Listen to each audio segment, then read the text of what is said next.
SMB right here continues with us, and you're watching Smart 24 TV. This is the time where we head into SMB across borders. All right, and speaking of the SMB across borders, we take a look at those international stories that are making headlines across the business world. Business information, as we are dedicated to make sure that we keep you up to speed. Now, here we go. We'll start with our neighbors in Kenya as the Kenyan households brace for higher cost of living over the ongoing Russia-Ukraine conflict. The others call it the Russian-Ukraine Cold War. A lot of politics at play, but for the business world, a lot of money in terms of that particular one. Let's speak of the Kenyan households now, which are bracing for higher energy and food costs as a result of the ongoing threat of war between Russia and Ukraine, which has set global oil prices soaring and restricted wheat exports. That is to Kenya, as the conflict could also trigger a sell-off of shares, which include pulling down a market that has fully recovered from the economic damage caused by COVID-19 pandemic. As if you to look at this situation, a major risk event usually sees investors rushing back to bonds and the safest assets in that could hurt the flow of foreign investors to the Nairobi Securities Exchange, that is the NSE, given the foreigners account for 58% of trading at the bourse. So when you look at the ongoing situation, the Russian invasion of Ukraine risks further fanning of oil prices and therefore inflation through costly transport, electricity and other manufactured goods happening in there, as disruptions from any military action or sanctions could also see bread and wheat flour prices rally in Kenya, which relies on imported wheat from Ukraine and Russia. Russian President Vladimir Putin on Monday called an unscheduled extraordinary meeting in his full Security Council amid fears he's about to give the order for the invasion, sparking a bloody war and the most serious standoff between the East and the West since the Cold War. Okay, and moving on, we look at still in Kenya and Ethiopia, how they are taking over electricity imports. Now, Kenya and Ethiopia have started talking and taking on the Nairobi's plans to buy electricity from around 4.5 billion US dollars and Grand Ethiopian Resian Dam that is began the generation power on Sunday. Now, according to Ethiopia's ambassador to Kenya, Melesi Alem, he highlighted that he wrote on a Facebook page that the power exports to Kenya are part of Ethiopia's economical and diplomacy, which is at the center of the country's foreign policy. Now, the Nairobi's meeting came a day at Horn of Africa's nation, which announced the controversial dam around the Blue Nile River that had begun generating electricity. Earlier on this month, Kenya reached a new agreement with Ethiopia to import hydro-processed cheap power, and also the arrangement was reached after the Ethiopian delegation led by Ethiopia's State Minister for Finance, Eyob Tekalgin, who visited Nairobi on February 24th. Now, the neighbors had deliberated on to the previous signed power trade agreement and also dealing on the interconnection of power systems in light of progress made on each other side, that is in regards to Kenya and Ethiopia. And when you look at power, coming to that. I think Uganda also used to export power to Kenya, and I think also now Kenya is looking for other alternatives as well to create. You cannot trade. You can't trade from a single horn or a single port. You have to make sure you tap opportunities across, across the possibilities you can. Even you as an individual, even when you're doing business, do not only look at that particular person or customer coming at your stores every day. Make sure you reach a number of them, because at some point you never know what is going to happen to that particular maybe person coming to you. For example, I relate it to the maize. Recently, Kenya halted us down onto our maize exportation. What if it was the only country giving it maize? What would happen to, the suppliers around Kenya or those consuming it from Kenya? So it is always good to tap opportunities across the entire, globe. All right, and still with the SME across borders, we stay on the issues regarding the Ukraine-Russia tensions as oil surges on supply fears. As when you look at the situation, the price of Brent crude oil, an international benchmark, touched a 7-year high, or more than 99 pounds, which is more than $99, which is 73 pounds a barrel, after President Vladimir Putin ordered troops into Ukraine's east. But prices later moderated, despite Western countries responding with economic sanctions and moves to block a key Russian gas pipeline. Shares also stemmed early losses, as after falling more than 1.5% in early trade on Tuesday, Wall Street turned up following remarks by US President Joe Biden outlining the US response. The Dow closed down 1.4%. However, while the wider S&P 500 slumped 1% and the Nasdaq fell 1.2%. Earlier, Japan's Nikkei 225 index closed 1.7% lower, and the Shanghai Composite fell nearly 1%, but share indexes in Europe and the United Kingdom ended roughly flat, with the FTSE 100 closing up 0.1%. Russia is the second largest oil exporter after Saudi Arabia, and the world's top producer of natural gas, that is Russia. Measures forcing the country to supply less crude oil natural gas would have substantial implications on oil prices and the global economy at large, said that is according to Sui Tree of Manlife Investment Management. As when you look at the situation, steps announced by the US, UK and Europe so far fall short of what had been threatened in the event of invasion, as the sanctions target financial institutions, the elites and other government entities in Russia, in part aiming to restrict the Russian government's ability to raise money on Western financial markets. On Tuesday, the German Chancellor Olaf Scholz also took the significant step of blocking the certification of the Nord Stream 2 pipeline that would have shipped gas directly from Russia to Japan. And statements coming in from United States President Joe Biden in remarks at the White House says that if Russians go further with the invasion, they will stand prepared to go as well. That is according to the United States. He also warned that defending NATO territory could come at a cost to the public in form of higher energy prices. Since the start of February, already rising oil prices have jumped more than 10% amid the ongoing tensions. Mike Curry, an investment director at Fidelity International, said oil could go above $100 a barrel due to the combination of the Ukraine crisis, a cold winter in the United States, and the lack of investment in oil and gas supplies around the world. Russia accounts for 1 in every 10 barrels of oil consumed globally. So it is a major player when it comes to the price of oil. And of course, it's really going to hurt consumers at the petrol pumps. Very well. And moving further, we look out now for Zambia, where Zambia farm starts producing fuel from the used tires and plastics. Speaking of plastics, let's head into this one and what we learn from it as a country.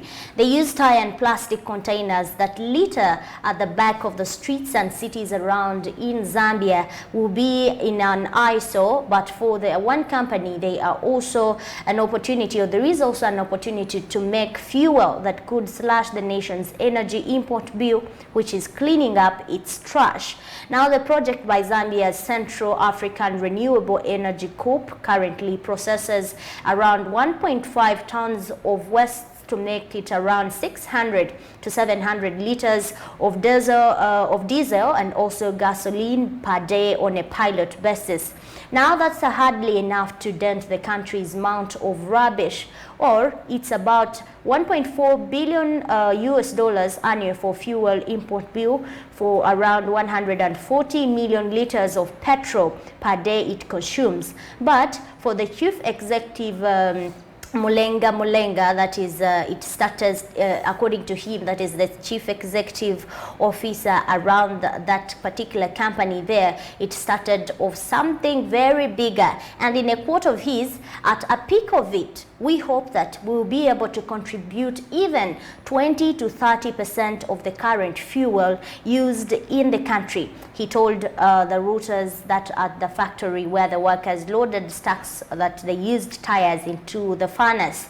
But also, that's hardly enough to dent the country's amount of rubbish, around a 1.4 billion annual fuel import bill.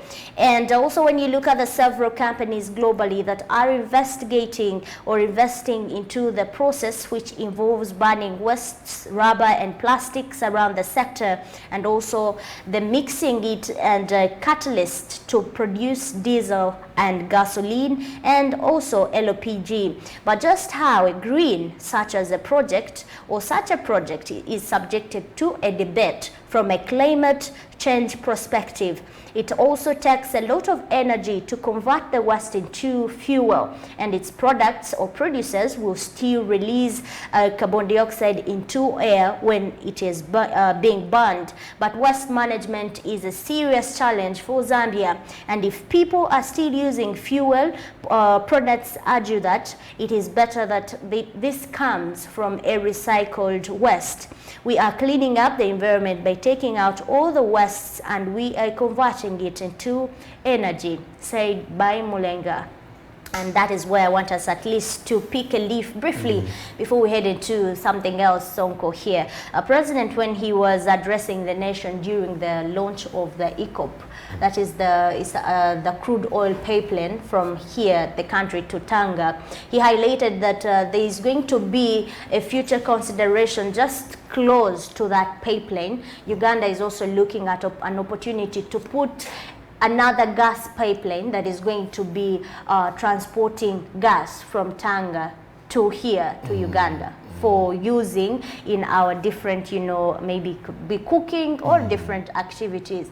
But on the same note, he also highlighted that at least 40 years from now, the country is going to be recycling petrol products like tires, like a lot of petrol products really in the country.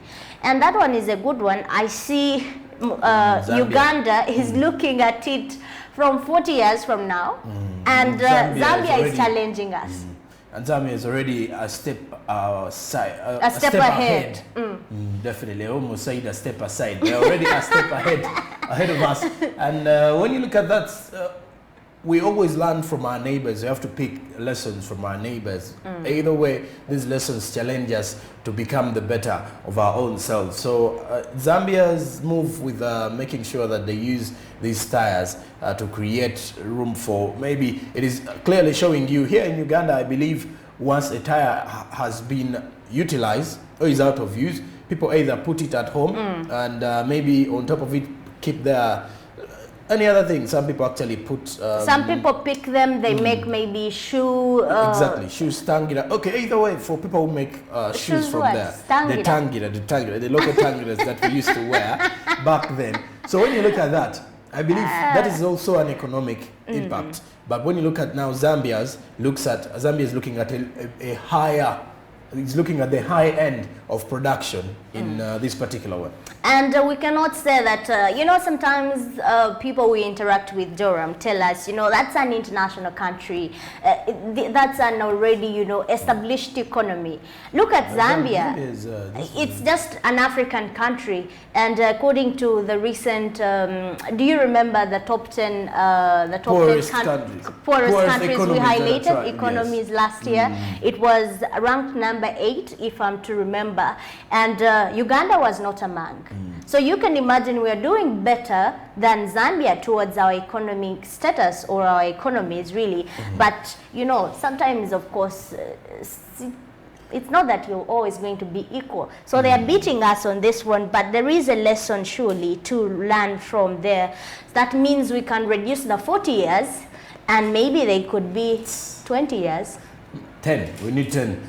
40 will be many and 20 will be very many. Durham needs 10 years. But moving further, let us look at how poaching in the game parks is also an alarming or is also raising alarms to the government. Now, Uganda Wildlife Authority and the Ministry of Tourism warns poachers against resisting arrest. Uganda's national park recorded at least doubling of wildlife poaching during the pandemic. Uganda's conservations are also looking for the alternative income source for the community to stop towards the poaching, and its opponents given this background that the Minister of Tourism, Wildlife and Antiquities had warned those dealing with poaching to avoid fighting with the game rangers during the middle of their arrests. In the process of that, when you are caught in wrong, let us have a look at this. Let us have a listen and a look at it. You can comment in our comment section on what you think towards poaching in the country.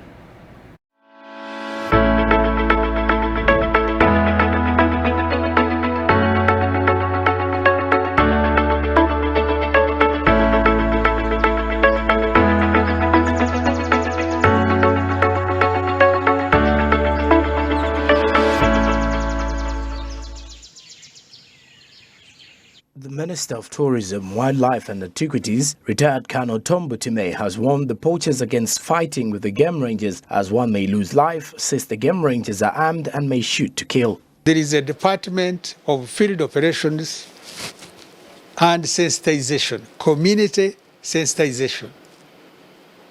What is happening now is poaching. The poachers once they are encountered, isn't it, in a field, they fight. They fight. They have spears, they have big knives, they want to fight. Now, if you fight, the other fellow who is armed can easily shoot you.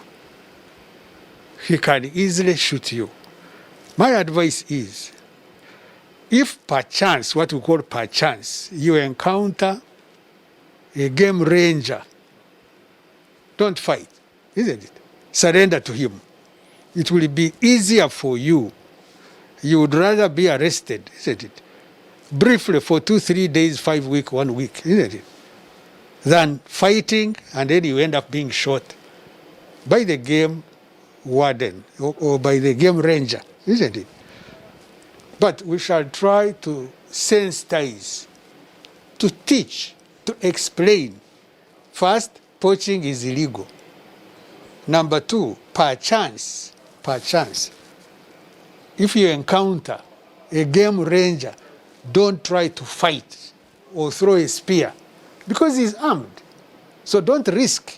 The minister also emphasized that it's not right for the game ranger to kill, but has reminded the poachers to surrender once caught in the act because some game rangers are not well trained and may lose temper and shoot to kill. Some of them may not be well trained. Remember, the police does not shoot to kill, but still police can shoot and somebody dies, isn't it? Exactly. So anyway, the answer is, if perchance you encounter a ranger, don't fight. Don't throw a spear. Don't draw the sword, isn't it? Because, unfortunately, he may also shoot you. Because now that becomes self-defense. So that becomes a problem. So surrender. Don't cause a fracas. Don't cause a fight. Surrender, but you will end up well. First of all, you will not lose your life, isn't it? Because the man will not defend because he's not in danger, isn't it? So he will not fight you, he will not shoot you, he's not in danger. Surrender. And when you surrender, you may be arrested, yes, but eventually you will come out, isn't it? I think that's a better way of managing a situation. According to Uganda's Tourism Act, 20% of all revenue collected in national parks is directed to local communities. Tom Butime also revealed that the ministry has been carrying out sensitization and is still carrying out this sensitization to make sure they stop the vice of poaching. Every day, every week, sensitization continues, isn't it? But it's never ending, and maybe it will never end, isn't it? So we shall continue to sensitize until the communities are very clear, isn't it, about how to go about things and how to handle. The Uganda Wildlife Authority recorded 367 poaching cases across the country during the 2020 pandemic, more than double the 163 cases recorded during a similar period in 2019.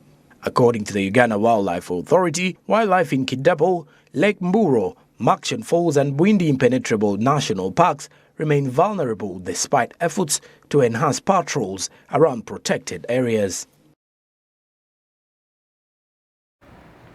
Well, thank you so much, and you can be part, or you can be part of this conversation by commenting towards what you think on poaching. Jerome, you've been to different game parks. He's a traveler. He likes traveling a lot. If you say different, they may think They I've won't traveled. They won't give me more Nkutira chances. Not too many. But when you look at the situations that is actually But I happening. like traveling too. I love traveling too. But you've gone, okay, Sonko, let me rephrase it. You've gone to game parks before. But when you look at some of these game parks, by the way, like the ones that have been highlighted, those that are on the far end of, let's say, up country, mainly those that are around the borders, deep in the villages. Now look at Kidepo Valley. Very far there, you could see that the reason as to why poaching is actually on a rise in those areas is because maybe there is limited security of that, and once someone goes well prepared, armed, they can actually hurt these game rangers, and as well as actually hurt these particular animals as well. And reports coming in through from the Uganda Wildlife Authority reveal that it's during the pandemic that poaching has actually gone on to a rise. Why? Because there were no tourists in the country, most of from the foreign-based countries, and then surprisingly, even the people who were supposed to help in protecting these animals are the same people who have been engaging in the poaching process. Because remember, once you, most of these animals are very expensive when you're to actually export them to other countries. That is why poaching takes place. Someone may be looking for a tooth of a lion, and then you're going out there, then you start looking for the tooth of the lion. All things sound cool. Or if someone goes to hunt for a lion.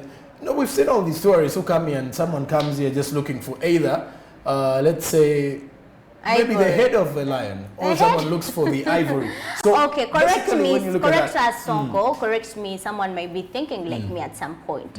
So when I go hunting in a game park, when I kill it, and I have an interest of maybe eating it, is that poaching too?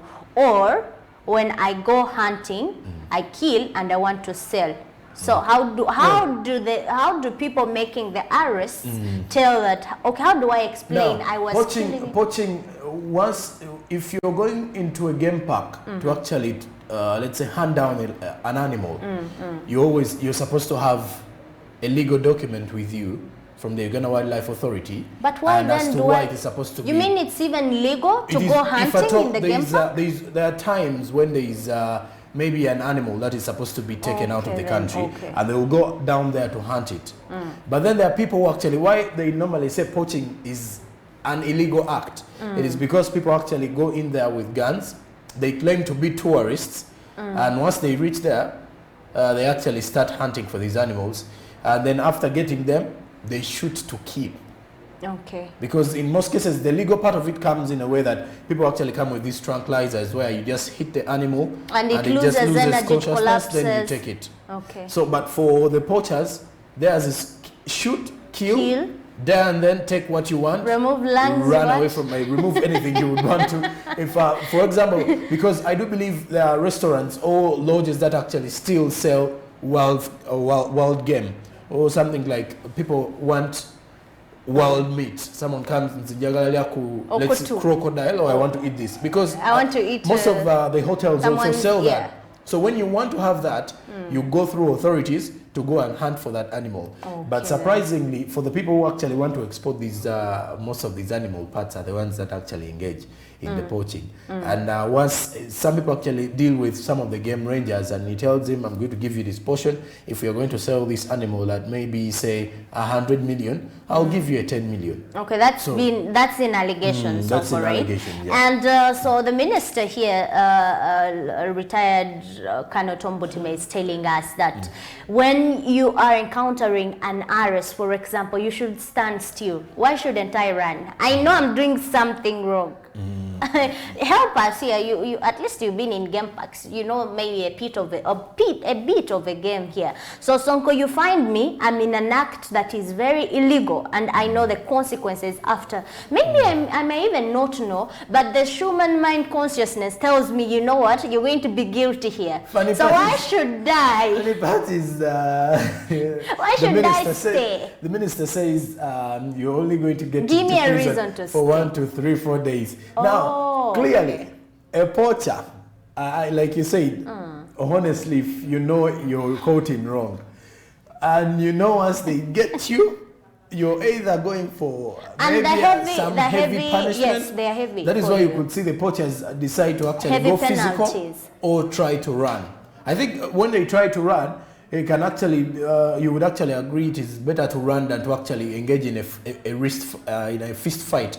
Because at the end of the day, one, you may even kill the game ranger. But when you run, we have had reports, Joram, about, for example, when UPDF was put for now this is even away from game parks, on fisheries. You remember around Lake Choga and Lake Albert when they were protecting the fish, and when people were found, illegally fishing, when you attempted to run, they would even shoot. They were shooting people. So in a scenario like that, no, the minister actually calls upon people to actually agree, to actually accept that once you're caught in the wrong, just surrender and live in peace. Then once you head in court, they give you actually give your verdict on why you were trying to do this. Because either way, he says it is not mandatory or it is not right for a game ranger to shoot to kill. But under circumstances, he says even the police is not given the right to shoot to kill. But however, we've had scenarios whereby a police will shoot you, and unfortunately you lose your life. When you're turning to be violent. So, and to avoid all that, why not? You should stop poaching, and we're advocating to even avoid the arrest, you just need to avoid poaching. Because either way, it's like they're telling you, okay, you go and poach. Once they get you, accept to be arrested. Avoid poaching, because when you're gotten, you're going to face penalties. And really, I wouldn't wish that for any of us or any of you. And regardless, we still need the wildlife, or we need the animals to be in their reserved areas, because if we continue to hunt, killing them down, that means we won't have any for the future generation. We're heading to a break. S&B continues shortly after the break.